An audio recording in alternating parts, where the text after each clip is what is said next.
My friends, it is Tuesday and we have sports, which means it is time for In The Crosshairs, your definitive source for all things sports betting. I'm your host, Ali Melendez. Grab a seat because, well, we have a lot to talk about on this episode, especially the World Series, but especially my Giants game. No, just me?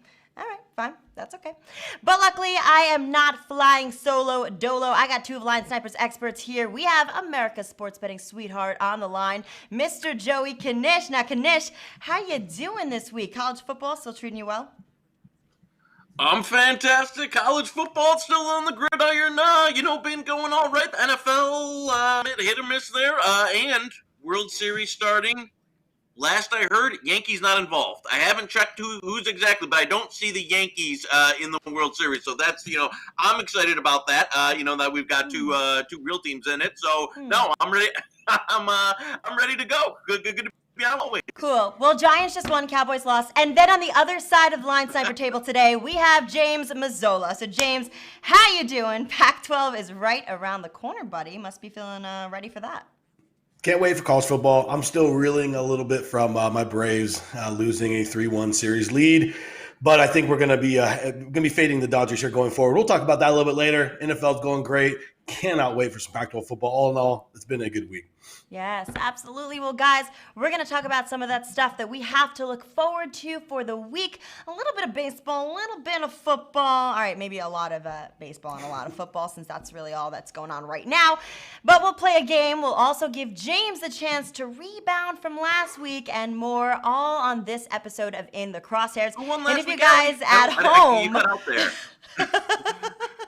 Someone turn off his mic.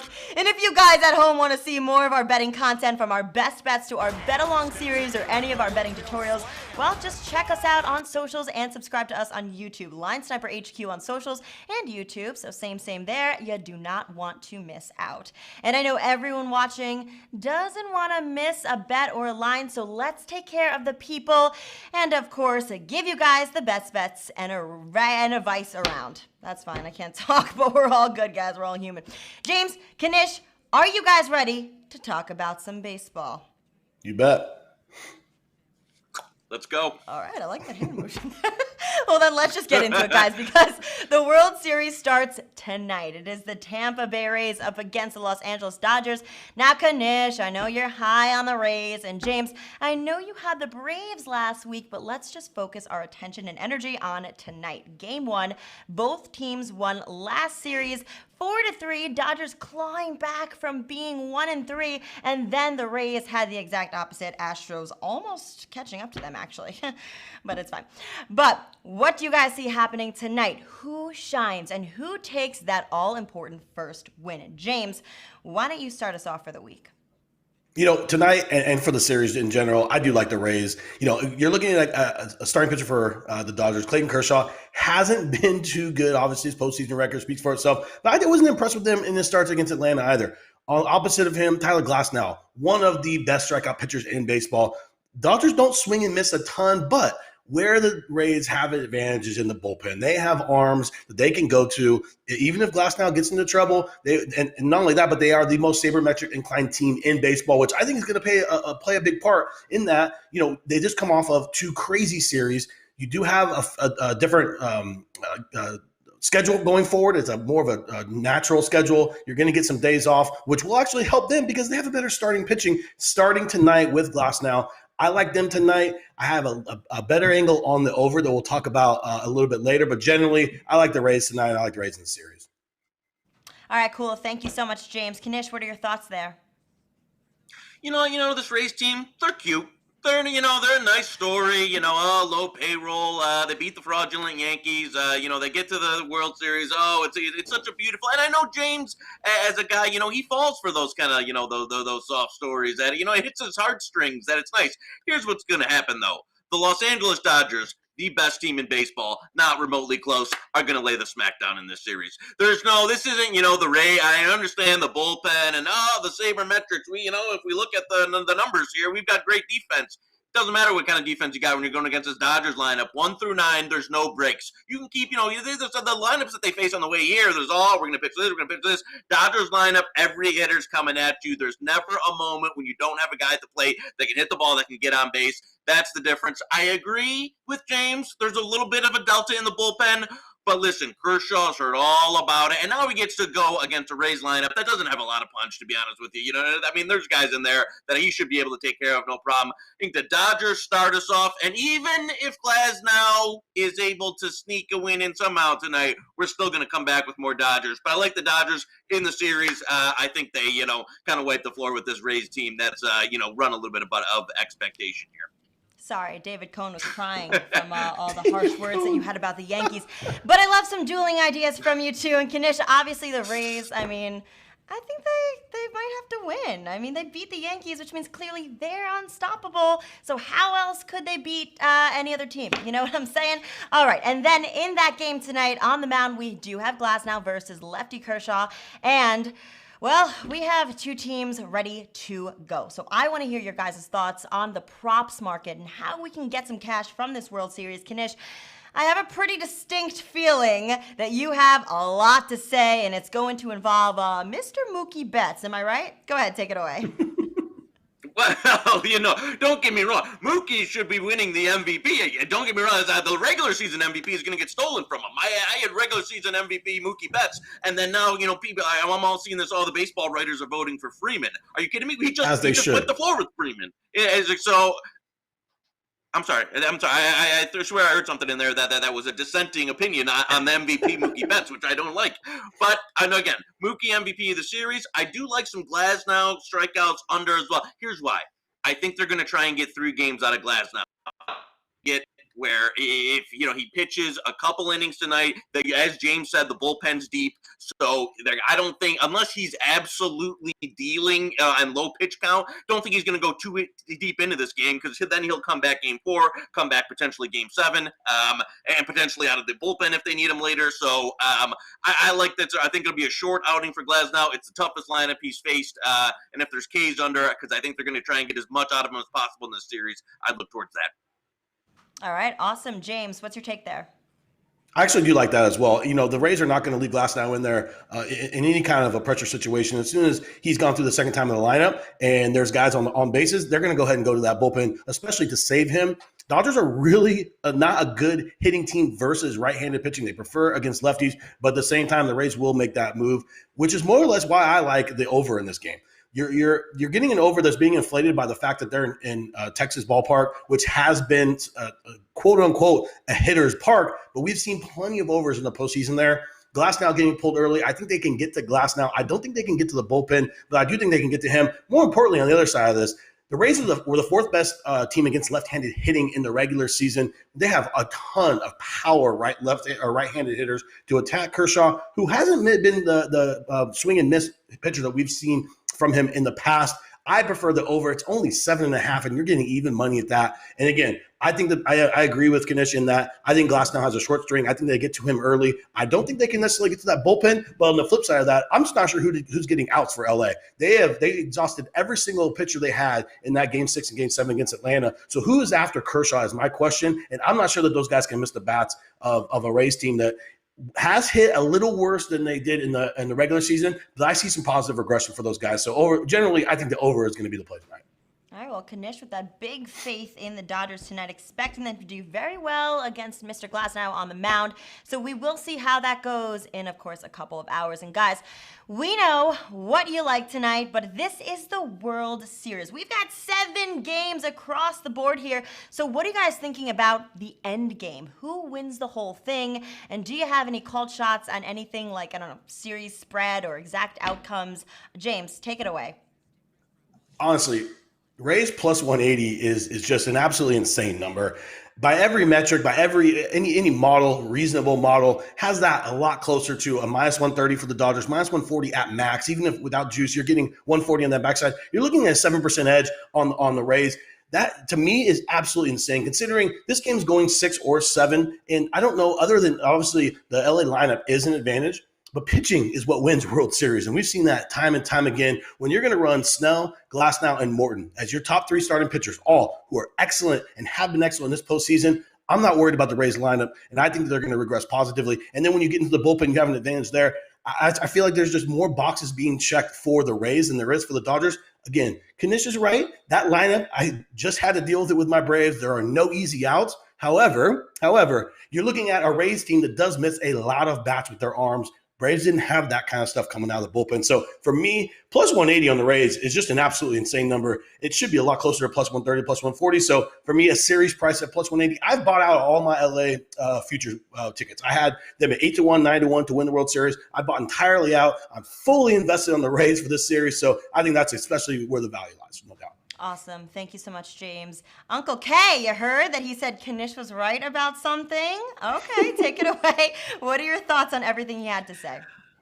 I think you could, start to emulate James a little bit with that kind of attitude. But no, and listen, I think these right there where the series price is steep. I'm not jumping in, to lay LA, minus 200, minus 220 or any of that. Here's what I would do though.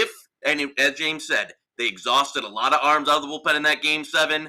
Kershaw hasn't been fantastic in the postseason. You're getting, a Rays, rested number 1 starter in Glasnow. If the Dodgers drop this game, I would be then more inclined to come back and see if I can get a little bit of Dodgers plus money, or they go down 2-1. Some situation where if it lines up where you can get a plus money on the Dodgers when they're down a game, that would be more enticing to me than it would be to lay it up front with the series. I agree. Series price is steep. Not much I'm going to do with it up front. We'll see how the series plays out. If it's 1-0 Rays, if it's 2-1 Rays, then I'll be more inclined to jump in and take a piece of the series price. But for now, it's a pass for me until we see how a couple games play out. All right, cool. So James likes the Rays, Knish is leaning towards the Dodgers, but they both agree those prices are way too steep on the LA side to like anything at this very moment. Well, we will see how the World Series develops over the week, but let's jump on over and see what is up with NFL this week. Now, for Thursday Night Football this week, it's Ronnie P's Eagles against my New York Giants, baby. And Knish, I really don't want to hear anything clever out of you, but I do want your opinion because that matters, that has value. So who wins on Thursday, and what is the bet to make some money for the kids at home? To be honest with you, I'm surprised this segment wasn't just you and Ronnie P with a box of Kleenex, crying over how awful both of these teams are. Because we're talking about this division is atrocious. Now, granted, I think this Eagles team, if they weren't going through a medical ward of injuries, would be much better. But now you've got Miles Sanders out, you've got Zach Ertz out, their offensive line is totally in shambles. This opened way too high, around 6.5 at the beginning of the week. It's come all the way down to 3.5. I think you're going to see 3. At that point, don't get me wrong. This isn't one of those, I'm going to go to the window and put it all in here on the Eagles. But I think it's now trading back a little bit. I'm going to sit back, see if I can get a 3 on the Eagles. I think the move has gotten a little steep here. The Giants just don't do it. I know they got the win, but they had a fumble 6 late against a Redskins team that obviously isn't very good either. Was able, Riverboat Ron went for 2, missed it, and so Giants get a win. But I don't think they do literally anything well. I still think the Eagles are a better team with all the injuries. Take a cheap 3 if I can find it, but this isn't exactly the matchup that I've been waiting to see for at any point. Enough about you. It is about James now. James, you have the stage. Everybody, James. After last night, I'm not sure I can go through another absolutely terrible football game. And I'm afraid I think that's what we're about to see. I may not watch a second of this game, to be honest, because I have absolutely no interest in watching an Eagles team that doesn't have any healthy players. I think Knish tried out for the offensive line. That's why he was a little bit late tonight. I'm not really sure. But you to see if I can play left tackle. I see that. And then you have a Giants team. And again, I didn't watch a second of the Giants Redskins. Why would you put yourself through that? So when I look at this, I was curious at the 6.5 open. Obviously a little bit high. It's about down all the way to 3.5. Is Zach Ertz worth that? Because I know Sanders is not worth a full 3 points. If Zach Ertz is worth a full 3 points, then that to me is a little bit steep. I would be enticed to lay the 3 if it gets to that. If not, if I had a gun to head, I would bet the Eagles minus 3.5. I'm sorry. But I plan on probably not betting this and probably not watching this either because it's just not a football game. I don't need my eyes bleeding on Thursday. There was plenty of that last night. So ultimately, if it gets to 3, I think there's a bet there. But generally speaking, I'm just going to lay off this. I just can't believe, James, you would betray me too. I mean, obviously, Knish, I understand. It's been said and done plenty of times before, but you, James, that just that stings different. But of course, all the signs do point to the Eagles knocking over my Giants on Thursday. Every Giants fan at home, I'm still with you guys. I had to say this because it's written in the freaking teleprompter. But anyway, both of these teams only have one win this season, so the Giants could maybe sneak one out, guys, right? No? Okay. Well, anyway, let's move on before I cry to the rest of the NFL week. There's plenty of games this Sunday, including Joey's Cowboys against the unnamed Washington football team, which you said the old name plenty of times, boys. But James, you're going to start us off here. What are you liking this weekend? Some, Chiefs-Broncos action, maybe? What are your thoughts there? So my favorite play this week, I'm looking for an over in Pittsburgh and Tennessee. Tennessee has shown me that they can move the football. I don't have an issue with their offense. It's not quite the offenses that we're seeing. It's more of a ground and pound play action pass, which I think still has a place in the NFL. Steelers missing Devin Bush is going to hurt them immensely in this game. That's their quarterback, okay, on the defensive side of the football. And when you're trying to stop Travis Henry, who is an absolute monster, we saw what he did last week, probably the player of the week. You're going to need your quarterback at middle linebacker to stop that team. Pittsburgh will have absolutely no problem moving the ball. They haven't been stopped by anyone this year. That move, it's ticked up a little bit. I think it opened 50.5. I'd like it all the way up to like 56, 57, to be honest. So for me, that is my favorite play, mostly because of the missing Devin Bush action. But also, I think that the Tennessee offense is perfectly good, and they can absolutely move the ball on this defense. So generally, that is my favorite play of the week, without a doubt. All right, cool. Knish, what about you? I'm going to the Bay Area here with a little San Francisco 49ers traveling to New England. Again, San Francisco, unhealthy to start the year, had a pile of injuries. They're getting back to full form. You saw them versus the Rams. The offense was much more impressive. I thought Shanny called a fantastic game. Garoppolo was a little bit more in rhythm now that he's been back. So now you see them kind of start to the ascent to the team that we thought they were going to be. Whereas the Patriots, this team, also you've got the 49ers secondary. It's going against a team, with New England who doesn't really have any weapons. For me, I have this closer to a pick. I think there was some juiced minus 120, minus 120, and minus 125 out there in the threes earlier. I would still play at 2.5. I'd sprinkle some 49ers money line. I just think you're getting the better team here with points against a Patriots offense that just really isn't clicking right now. They don't have the run game going. They don't have weapons to make explosive plays. Really, their only offense is, Cam Newton either running or making, something out of nothing there. I like the Niners. I like the Niners to win. I take the points. I think this keeps coming down before Sunday. All right, cool. I mean, it's not often that I'm going to like the 49ers over the Patriots, but the Pats are 2-3, and they're coming off a loss, and 49ers are coming off that win over the Rams, so you might be a winner there, Joey. And let's get another winner for you, Joey, because we're going to head over to your wheelhouse of college football. Now, we have NCAA football in full swing for a lot of divisions. Some are just starting off, like Big Ten up this weekend, and then, of course, we got Pac-12 shortly after. Guys, what are we liking here? We have an absolute ton of games to talk about, and then so many team futures. No, we're not. Well, we might. We don't know. Chris was giving me a little hand motion. I wasn't sure if we had so many or so many. Either way, let's just talk about it. We got to take it away. There's too much going on, both in the studio and in the NCAA. What is worth the money? James, you start.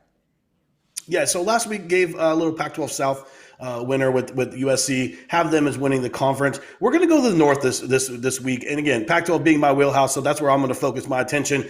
Oregon is the favorite to win the conference in general. You're looking at plus 200, plus 300.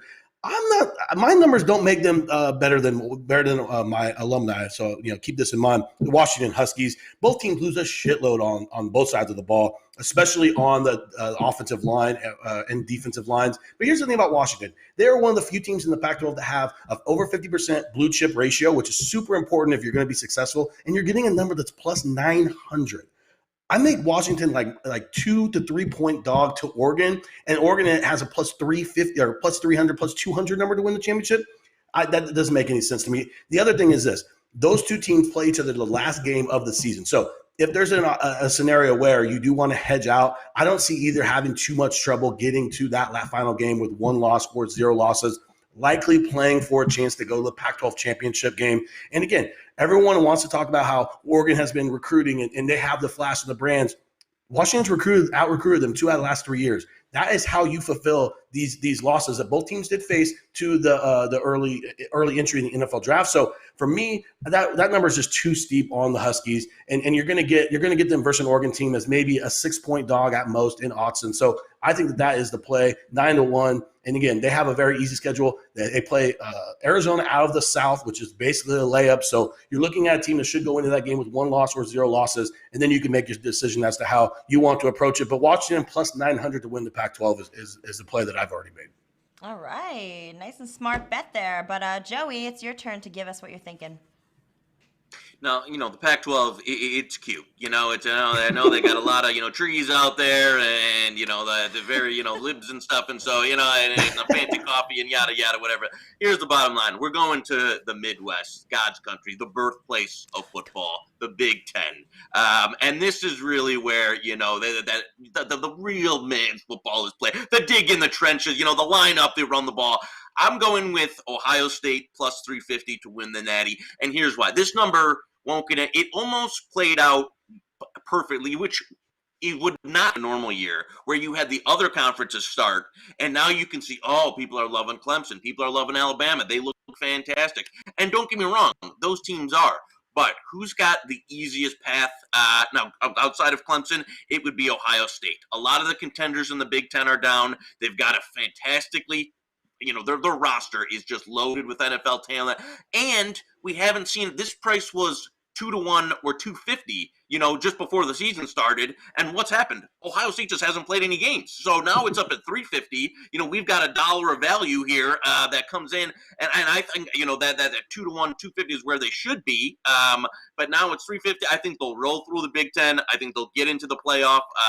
And I think this team's got a legit shot to win the Natty. It's really one of, to me, this comes down to Alabama, Ohio State, and Clemson, 3 teams that have a realistic shot to win it. And I'm getting this team at 350. Give me the Buckeyes. I hate to say it as a Michigander, but, the team is legit. And the Big Ten's, as tough as it gets as far as conference-wise. So Buckeyes plus 350. It will not get better from there. It will not, unless they randomly drop a game. Just 350 is the best number you're going to see. All right. Some futures boys today. Now, James, you took your boys at USC for the Pac-12 last week, so we got Mr. Mazzola really covering his bases here. And Joey, well, we will be sure to add that Ohio State pick to your futures portfolio for next week's update. So thank you so much for that, gentlemen. Now, I think it is time we switch gears one more time. We are going to have a little rematch action. Give James a chance to really just get his revenge on. Because, Knish, it is time to play everyone's favorite game. The money line is right. Love it. Woo! And in case anyone needs a little refresher on the rules of this game, it's super simple, so don't you worry. I'm going to read off a bet for Joey and James here, but it will be missing the price, and it is up to these 2 handsome little devils to guess that price, and of course, the closest guess to the actual price is our winner, and then we're going to get that winner's opinion on the bet real fast. Now, Knish, you're freakishly good at this game to the point where we've had some people, myself included, accuse you of cheating. But not to worry, because we have some questions here that are going to be definitely throwing you off your game a little bit. So are you guys ready? Let's do it. I'm like, the Lopez guy who won all 4 titles over the weekend, where they consolidated belts. I've got all the belts hanging off me from Undisputed. the championships here, and so all right, well, people listen, can, talk about buckle your belts, whatever they all want. the belts, buckle them in. It is time to lock this and start the game. So, like we did at the top of the show with some baseball, it is time for some World Series talk, baby. So let's take an exact series score. We're going to be looking for Rays to sweep the series 4-0. Now, this is by far the least likely situation according to most sports books. But what did DraftKings have this line at earlier today? Knish, you are so freaking good at this game. Why don't you just start us off? Well, I would say if you want to, throw some money in a dumpster, this would be a good bet for you. But no, Rays 4-0 now. They're plus 180 to win the series. So, extrapolating that out over 4 games, and obviously going to be a dog in pretty much every game in the series. I will say 4-0, 25 to 1. Tampa 25 to 1, 4-0. All right. And James, what's your guess there? So, in my opinion, this is a lot more likely to happen than the Dodgers winning in 4, just based upon where their pitching situation stand at this moment. I'm with Knish. I'm going to aim this a little bit higher. I'm going to say it's going to be plus 30 to 1. So we're looking at plus 3,000 for my pick. All right. We had mentioned that this was by far the least likely outcome of the series, and it's by a solid 800 in the spread. The answer here is plus 2,000. Yeah. So our winner is Uncle K, baby. I mean, it's certainly possible, but it sounds like, a good way to lose some money. Like you said, throw your money in the dumpster. But listen, Knish, you got it right. You're clearly the expert here. What are you thinking on this one? If Rays take a game 1, are you snagging this one? I mean, listen. I understand the pitching matchups and that. If you want to say that, you love the Rays pitching and that, you want to throw a 20 to 1 shot, they can sweep all 4. Maybe they win a couple games to start, then you can do a little trade piece there. Hey, I'm not gonna, anybody that loves the Rays, but as we know, it's a Dodgers series, so it's LA all the way. So this won't be taken, but no, I mean, you can make a case for it. I'm not going to, but you can. All right. Let's jump to the next one here, and we're going back to the NFL and everyone's favorite New York team. That's a joke. It's the Jets. Now, they're up against the Bills this week, and we are looking for the money line. So plain and simple for the Jets to actually win. Hey, all they have to do is beat the Bills. The Titans did this with 2 weeks of no practice. So can the Jets do it? James, what's the price here? So, I mean, Joey's going to be able to knock this one out of the park, right? He's watched game film on these two teams. He probably has literally he spent all night last night watching the Bills, and then he went over to the Jets because he didn't have enough pain. So he's going to get this one right, knock it out. He's the NFL expert, but I think I might have a little bit of a shot here. Jets Bills. I can't remember what the line is. I think it's Bills by like 10. So you got to be looking at around 4 to 1 plus 400 will be my say. All right. Okay. Knish, what are your thoughts? Well, unfortunately, James has a little too much faith in the New York teams, and thankfully, I have zero faith in any of the New York teams. So this line has actually it steamed up a little bit. I think it opened at 11.5. I think last I saw he was trading around 13.5. I saw the look-ahead line for next week versus the Chiefs already came out, and the Jets are plus 21. Which, you don't see many 3-touchdown dogs over there in NFL football. But for this game, to beat the Bills right around 13, I'll say plus 550. All right, so last week we made you guys guess the price for them to go winless this year. It was plus 725, and I kind of regret not taking it. But the price for them to upset the Bills is plus 480. Oh, we're going to need some math. Yeah. Woo!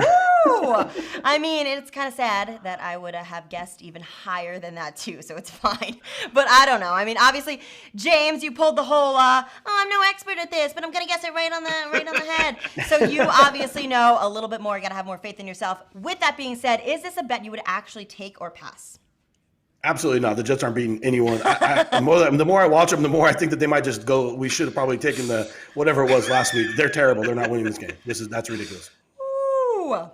Well, all right. We still have one more ace in the whole bet here, and good luck with this one, guys, because it is time for esports, baby. Yeah, the League of Legends World Championship is a thing, which I didn't know before this game, and it's happening right now, or at least the semifinals are, and we are betting on the whole thing. So we have Top Esports, that's the name of the team, Chris tells me, to win the championship. Now, they're currently either tied or favorite or just barely in second place, according to most sports books. So just keep that in mind for a little hint. But Knish, this question was made to sabotage you. Again, in the teleprompter, I have nothing personal against you. I think Chris does. But go ahead and give us your best guess here. This definitely seems like a sabotage. Little did they know, I bet on plenty of esports. Unfortunately, I haven't checked the futures portfolio We're all of the laughing here in the Esports studio. League World Championship in a minute. If you say they're second, I don't even know how many teams. If it was Dota, you'd be in trouble for the back. But League of World Championships, I don't know. I'll say 6-1. Okay. James, what are your thoughts here? I'm trying to understand what is even happening here, but my guess is there's at least 3 or 4 teams left. I would assume so. Little known fact, I actually used 4 teams left. Okay, 4 teams left, and you're saying they're the second best team? Yes. By the odds? Wait a minute. Are we giving it more detail? I didn't get this kind of detail from my The lawyer's coming out. I'm asking questions. Little known fact, I actually used to play competitive Madden, so I guess I was like an esports guy back in the day. But if you tell me there's 4 teams left and this is the second, that's 6-1. I think it's going to be a lot less. These teams are usually top heavy because the guys who are the best is kind of all grouped to one. It's usually 1 versus 1. So I'm going to say they're going to be more like plus 200 to take it home.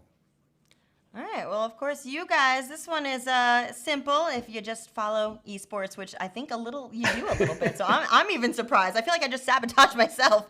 But I will not pronounce any of the player names. It's all going to be MMA names over again. And you know how I am with those MMA names. So let's just go on over. The price is actually plus 160. There we go. Yeah. My goodness. So there we go. Come on, guys. Keep it up. You got this. Give yourself a little round of applause and, of course, for each other. But, James, you're the winner here. And I would normally ask you for an opinion on this one. But, it's esports. We won't make you suffer any longer. So great job, guys. Appreciate Chris, is this a good bet to take, Chris? No, it's a coin flip. No, it's a coin flip. Coin So flip. There you go. All right. Says it's Dota a guy coin back flip. there. So bet on the top to take the semifinals, but avoid the finals for now. And more on that probably never in this show. Now, I think that might be the first time we got esports advice here on the show. What a weird episode. What a weird year for sports. But weird as it might be, we are going to move on from the Moneyline is Right, which James is actually our winner of in this episode, to everybody's favorite segment, Your Best Bets. Now, of course, boys, all I need is one more bet from you both, but not just a whatever kind of a bet, not just a maybe kind of bet. I need your best bet of the week, no matter what, where, or when, just your absolute best bet to make us all some money. And James, you're going to start us off because you are the winner of the game. Go ahead. What's your best bet of the week? Going back to the world of golf, last week I let you guys down, so let's get a better bet this week. Actually picked this up as we were prepping for the show. I was going over, hitting the head-to-heads after they popped, and I'm finding something that doesn't make any sense. I've checked with some of my guys because whenever I see a number that's completely off, I go to a couple guys that I trust, and I do. Again, I need to make sure that this is going to be legit with them, but I'm looking at Ryan Palmer over Jordan Spieth. Now, the line's minus 130. And I make it minus 180. So you're getting almost 10% of an edge with that bet. Lay the stroke and a half at plus 120 if you can. That is going to be as close to a maximum bet as I will have all year long. Spieth has been a guy who has been the gift that kept on giving for the last 2 to 3 years. And Brian Palmer on this golf course at Sherwood should be a very nice spot for him. It's a second shot course. He's a wonderful second shot player. And Spieth just simply can't get the ball in play. He's been someone I've been betting against for a long time. I make it 180. You're looking at minus 130. That's my best bet of the week. All right, awesome. And don't cry, Joey. You still get to go. So send the friends at home your big bet. Tell us all about the esports you love so much. Well, let's say the best bet definitely won't be esports after I was, stabbed in the back by the production team there with that one. No, we're gonna go back to SC football here. I know we did well in the SEC last week, but not the best bet, as our Tennessee Volunteers threw 15 pick sixes against Kentucky and somehow gave that one up. But I'm gonna go South Carolina +7 versus LSU. Early indications are LSU's concerned with Miles Brennan, who's a starting quarterback. And the backups they have are basically true freshmen, zero experience, guys that are really raw. So I like South Carolina getting the 7 points. LSU's defense has been really struggling. I think South Carolina will be able to take advantage of them a little bit in the passing game. And what LSU, when they've had success this year, it's just they've been able to, outscore teams and put up a bunch of yards. Without Brennan, I think that's going to take quite a step back. So we'll go Gamecocks +7, SEC, South Carolina.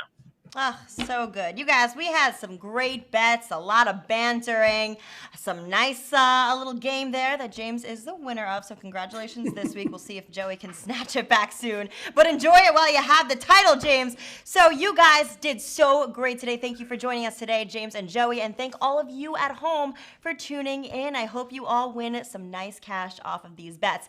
And if you want to hear any of those bets again or check out all of our excellent betting content, you can do that on our YouTube channel, Line Sniper HQ, and even more content on our social media at Line Sniper HQ. Same name, same place. But that's all for now, and we will be back at it next week. Same place, same excellent betting advice. Well, different bets, but you get the gist. It's fine. For now, everybody in the studio, we love you. This has been In The Crosshairs, brought to you by LineSniper.com, your definitive resource for sports betting content and in-game analysis. I'm your host, Ali Melendez, and I will see you next time. Enjoy your week.